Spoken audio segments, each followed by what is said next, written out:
ना इधर ना उधर, सीधे मुद्दे पर नजर। और क्या है आज की खबर, आप देखना शुरू कर चुके हैं न्यूज 18 पुनीत के साथ। तो क्या ये मौत की सुनामी का आहट है? शुक्रवार को म्यांमार में जो भूकंप आया, उसके बाद उससे नुकसान कितना हुआ यह अभी भी साफ नहीं हो पा रहा है। पल पल मौत के आंकड़े बदलते जा रहे हैं। अलग अलग अखबारों के मुताबिक मौत का आंकड़ा हजारों की संख्या को पार कर सकता है।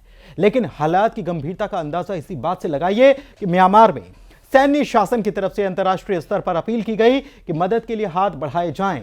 हालांकि भारत की तरफ से इस खबर के सामने आते ही पीएम मोदी ने मदद को तैयार रहने के लिए अधिकारियों को निर्देश दे दिए थे।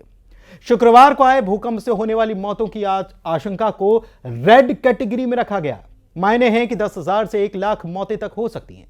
हालांकि शुरुआती तौर पर जो जानकारी आई उसके मुताबिक 167 लोगों ने अपनी जान गंवाई, जबकि 900 लोग इसमें जख्मी बताए गए। लेकिन जब यह खबर हम आपको बता रहे हैं, उस दौरान भी लगातार आंकड़ों में बदलाव आता जा रहा है।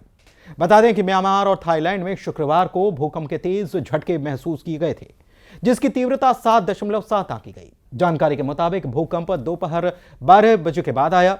यूनाइटेड स्टेट्स जियोलॉजिकल सर्वे यानी कि यूएसजीएस के मुताबिक भूकंप का केंद्र म्यांमार के सागाइंग शहर से 16 किलोमीटर यानी कि 10 मील उत्तर पश्चिम में मांडले के पास स्थित था।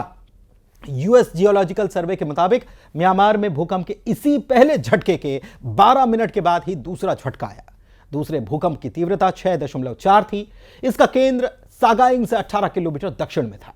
म्यांमार में कम से कम 144 लोगों की मौत की पुष्टि हो चुकी है और कई घायल हैं।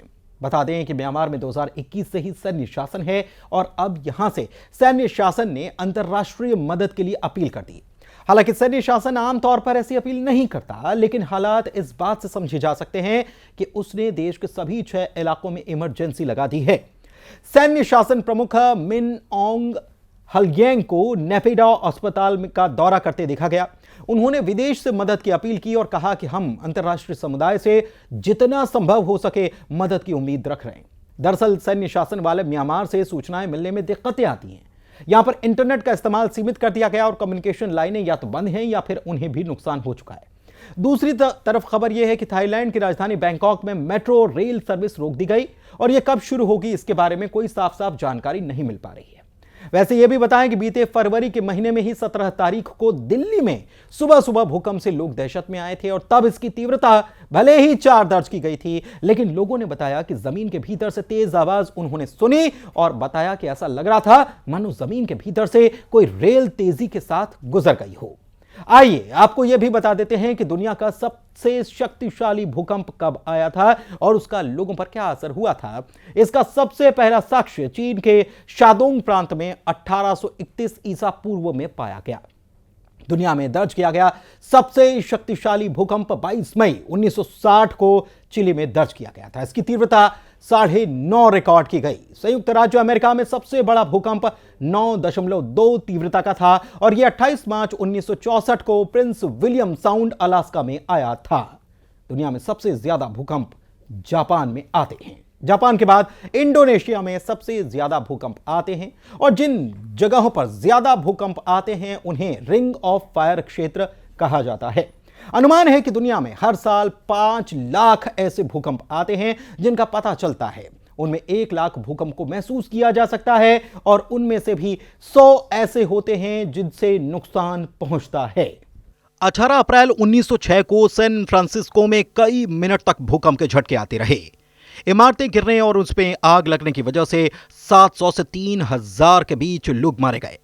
12 जनवरी 2010 को हैती में आए विनाशकारी भूकंप में 3,16,000 लोगों की मौत हुई थी। इस भूकंप से देश का भूगोल ही बदल गया था। भारत में अब तक का सबसे विनाशकारी भूकंप 15 जनवरी 1934 को बिहार में आया था। इसकी तीव्रता 8.1 मापी गई थी। इसमें करीब 30,000 लोगों की मौत हो गई थी। इतना ही नहीं, 1905 कांगड़ा और 2001 का भुज भूकंप भारत के इतिहास में सबसे विनाशकारी भूकंपों में से है। हिमाचल प्रदेश में 8 तीव्रता का कांगड़ा में भूकंप आया था, जिसमें 19,800 लोगों की जान चली गई थी। 2001 में भुज में 7.9 तीव्रता का भूकंप था, जिसमें 12,932 लोगों की जान गई और 890 गांव तबाह हो गए थे। इतना ही नहीं, हमारे पड़ोसी देश नेपाल की बात करें तो 25 अप्रैल 2015 को सुबह 11:56 पर नेपाल में 7.8 तीव्रता का भूकंप आया था। विनाशकारी भूकंप में 9,000 से ज्यादा लोग मारे गए और 23,000 से ज्यादा घायल हुए। इसका केंद्र नेपाल से 38 किलोमीटर दूर लामजुंग में था। नेपाल में 81 साल में ऐसा जबरदस्त भूकंप आया था। इससे पहले 1934 में नेपाल और उत्तरी बिहार में 8 की तीव्रता का भूकंप दर्ज किया गया था।